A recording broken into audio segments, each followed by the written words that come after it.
멤버십 가입, 그리고 구독, 좋아요 감사합니다. 오늘은 기술과 부의 지도가 완전히 바뀌는 거대한 전환점에 대한 이야기입니다.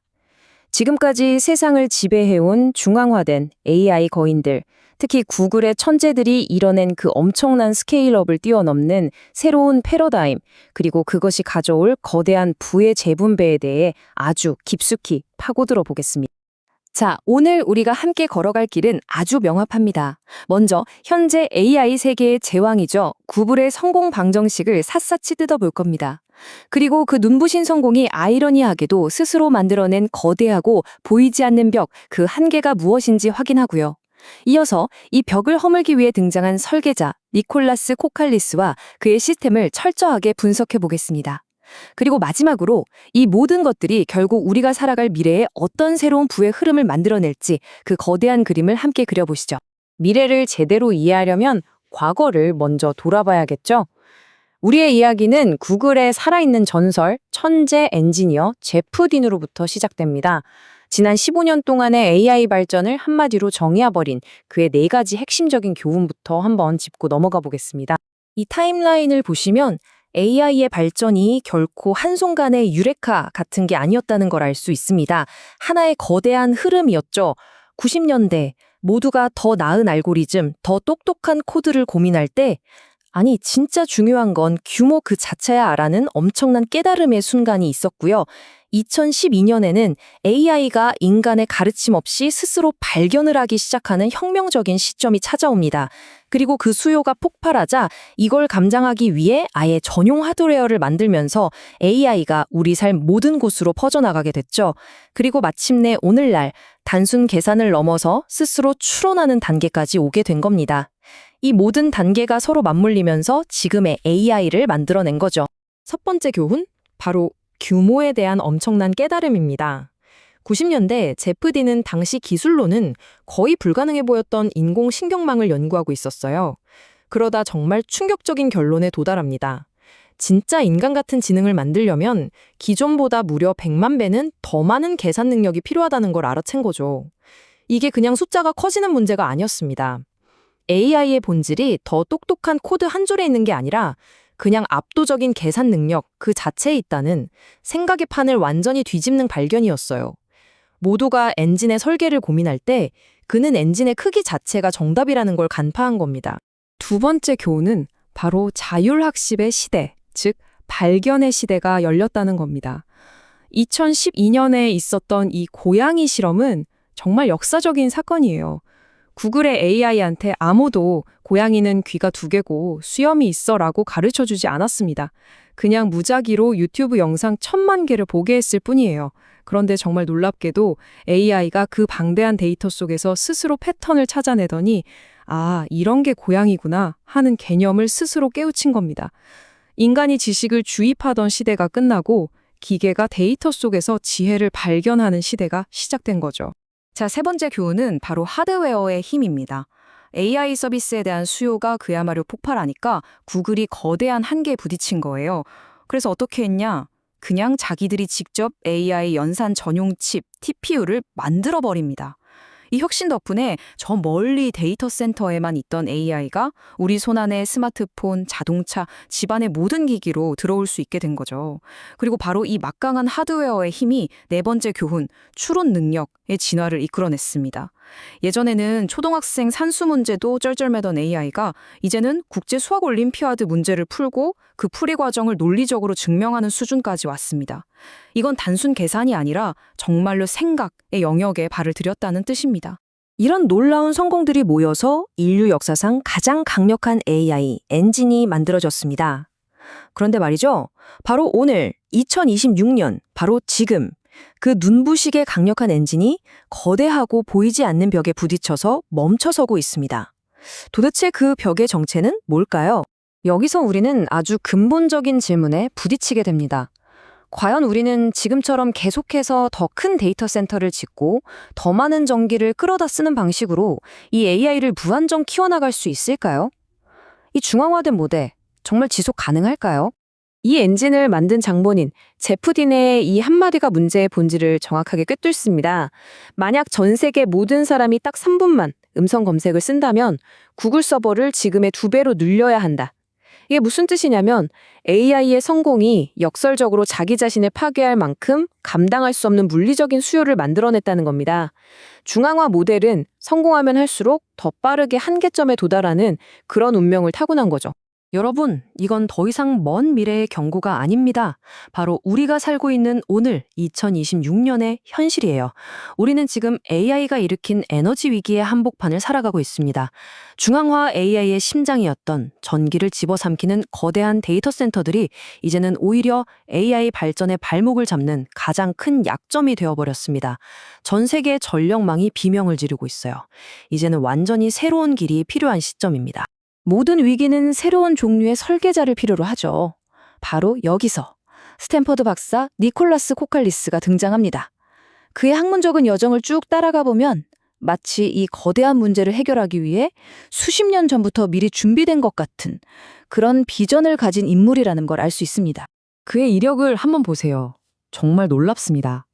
그는 전혀 다른 것처럼 보이는 두 세계를 완벽하게 하나로 합쳤습니다. 하나는 수백만, 수천만 대의 컴퓨터를 고장나지 않게 안정적으로 연결하는 거대한 분산 시스템 기술이고요. 다른 하나는 그 복잡한 기술을 우리 같은 평범한 사람들이 스마트폰 앱처럼 아주 쉽게 쓰게 만드는 인간 컴퓨터 상호작용, 즉 HCI입니다.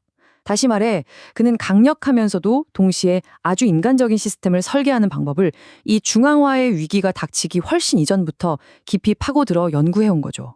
여기서 진짜 핵심적인 포인트가 나옵니다. 그의 박사학위 논문 제목을 보세요. 책임성 있는 크라우드 소싱. 이게 바로 파이 네트워크의 정확한 설계도였습니다. 이게 무슨 뜻이냐면 수백만 명의 익명의 사람들이 서로의 사생활은 완벽하게 보호받으면서도 동시에 서로를 신뢰하고 아주 큰 규모의 협업을 할 수 있는 시스템을 만들겠다는 거예요. 이건 단순히 코드를 잘 짜는 기술의 문제가 아닙니다. 사람과 사람 사이의 신뢰 그 자체를 거대한 규모로 설계하는 철학인 거죠. 바로 이 철학이 모든 것의 기초가 됩니다. 그 청사진이 수년에 걸쳐 발전해서 오늘날 지구상에서 유일무이한 완전체 시스템으로 진화했습니다. 이건 그냥 또 하나의 암호화폐가 아니에요. 사람, 신원, 자산, 결제, 그리고 연산력까지 이 모든 기능이 하나로 통합된 완전한 경제 운영체제, 즉 이코노믹 OS라고 봐야 합니다. 이 비교표를 보면 파이가 왜 다른지 아주 명확하게 알 수 있습니다. 다른 경쟁 프로젝트들 보세요. 다들 퍼즐의 한 조각만 들고 있어요. 월드코인은 오직 신원 증명에만 집중하고 아카시는 컴퓨팅 파워 제공에만 집중하죠. 하지만 파이는 이 모든 필수적인 조각들을 하나의 매끄러운 전체 시스템으로 통합한 유일한 프로젝트입니다. 신원, 자산, 결제, 연산력이 따로 노는 게 아니라 모두 하나로 유기적으로 움직이는 것. 이게 바로 진짜 경제 운영체제의 조건이죠. 그리고 이 거대한 시스템 전체를 떠받치는 단 하나의 절대 깨지지 않는 원칙이 있습니다. 바로 1인 1계정입니다. 이건 그냥 단순한 규칙이 아니에요. 수십 년간 인터넷의 모든 시스템을 괴롭혀온 유령 계정 문제. 그러니까 한 사람이 수천 수만 개의 가짜 계정을 만들어서 시스템을 공격하는 시빌 공격을 원천적으로 막아내는 신뢰의 방패입니다. 이 방패가 있기 때문에 우리는 비로소 가짜가 아닌 수백만, 수천만 명의 진짜 인간이 힘을 합치는 거대한 탈중앙 슈퍼컴퓨터를 만들 수 있는 겁니다. 바로 그 신뢰의 방패가 만들어졌기 때문에 파이는 이제 구글이 결코 할 수 없는 일을 할 수 있게 됐습니다. 바로 데이터 센터라는 물리적인 한계를 넘어서는 무한한 확장이 가능해진 거죠. 자, 이 두 세계관을 한번 직접적으로 비교해 보겠습니다. 이렇게 생각하면 아주 쉽습니다. 만약 제프 딘과 구글이 인류 역사상 가장 강력한 AI 엔진을 만들었다면 니콜라스 코칼리스와 파이는 그 엔진이 달릴 수 있는 전지구적인 레일 시스템을 설계한 겁니다. 엔진은 한 곳에 힘을 집중시키다가 결국 물리적인 벽에 부딪혀 멈추지만 레일은 힘을 전 세계로 분산시키면서 인류의 숫자만큼 무한히 확장될 수 있죠. 그리고 가장 중요한 차이점. 엔진이 만들어낸 가치는 한 기업이 독점하지만 레일 위에서 생겨나는 가치는 그 레일을 함께 만들고 유지하는 모든 참여자에게 민주적으로 분배됩니다. 이것이 바로 아까 말했던 AI 에너지 위기에 대한 파이의 해답입니다. 하나의 거대한 데이터 센터를 짓기 위해서 강에 댐을 짓는 대신에 파이는 이미 전 세계 수백만 가정의 책상 밑에서 잠자고 있는 컴퓨터들의 힘을 깨우는 거죠. 이게 바로 엣지 컴퓨팅의 진짜 의미입니다. 에너지를 한 곳에 집중해서 낭비하는 게 아니라 세상에 흩어져 있는 쓰지 않는 자원들을 거미줄처럼 연결해서 효율적으로 활용하는 것. 이것이야말로 지속 가능한 확장 방식인 거죠. 자, 이제 우리는 문제도 알았고 그걸 해결할 설계자와 시스템까지 모두 살펴봤습니다. 이제 마지막 장에 도달했습니다. 이 새로운 경제가 과연 어떻게 점화되고 그것이 촉발할 피할 수 없는 거대한 부의 이동은 과연 어떤 모습일지 지금부터 알아보겠습니다. 이건 어떤 마법 같은 일이 아니라 아주 논리적이고 필연적인 연수의 반응입니다. 최근에 있었던 V20 업데이트가 바로 그 점화 스위치 같은 거예요. 복잡한 AI 연산을 처리하고 그 대가를 안전하게 정산할 수 있는 기술적인 고속도로, 즉 레일이 마침내 완성된 거죠. 이제 시장이 이 완성된 시스템의 가치를 알아보고 가격이 만들어지면 강력한 경제적 인센티브가 작동하면서 전 세계에서 고성능 노드가 폭발적으로 늘어날 겁니다. 그리고 바로 여러분이 지금 운영하고 있는 그 고성능 노드가 단순한 채굴기를 넘어서 이 새로운 경제를 떠받치는 하나의 주춧돌이 되는 겁니다. 현재 35만 개가 넘는 노드는 정말 시작에 불과합니다. 경제적 인센티브라는 연료가 공급되는 순간 우리는 그 어떤 중앙화된 기업도 데이터 센터를 짓는 속도로는 감히 따라올 수 없는 그야말로 기하급수적인 성장을 보게 될 겁니다. 이건 한 회사가 만드는 컴퓨터가 아니라 인류가 함께 만들어가는 행성 크기의 슈퍼컴퓨터니까요. 이것이 바로 탈중앙화 네트워크가 가진 진짜 힘입니다. 그렇다면 이 모든 것이 우리에게, 우리 사회에 의미하는 바는 무엇일까요? 이건 단순히 기술 발전에 대한 이야기가 아닙니다. 이것은 새로운 시대의 사회적 계약에 대한 이야기입니다. AI와 로봇이 인간의 일자리를 대체하면서 어마어마한 부를 만들어내는 시대에 파이는 그 부가 특정 기업의 금고로만 흘러들어가는 게 아니라 시스템을 유지하는 평범한 사람들에게 직접 흘러들어가게 하는 새로운 분배의 규칙을 제시합니다. 즉, AI 시대의 노동소득을 잃어버릴 수 있는 사람들에게 컴퓨팅 자원과 신뢰를 제공하는 것만으로 새로운 소득을 얻게 하는 사회 안전망이 될 수 있다는 거죠. 마지막으로 이 질문을 던지면서 마무리하겠습니다. 인공지능이 만들어내는 이 막대한 부, 과연 누가 소유해야 할까요? 지난 수십 년간 그 답은 너무나 명확했습니다. 서버를 소유한 기업이었죠. 하지만 이제 완전히 새로운 대답이 가능해졌습니다. 핵심은 이겁니다. 이 시스템은 AI를 위해 신뢰의 방패가 되어주고 컴퓨팅 파워라는 레일을 깔아준 바로 그 사람들이 그 위에서 만들어지는 부를 소유해야 한다고 제안하고 있습니다. 부의 소유권에 대한 거대한 전환이 바로 지금 시작되고 있습니다.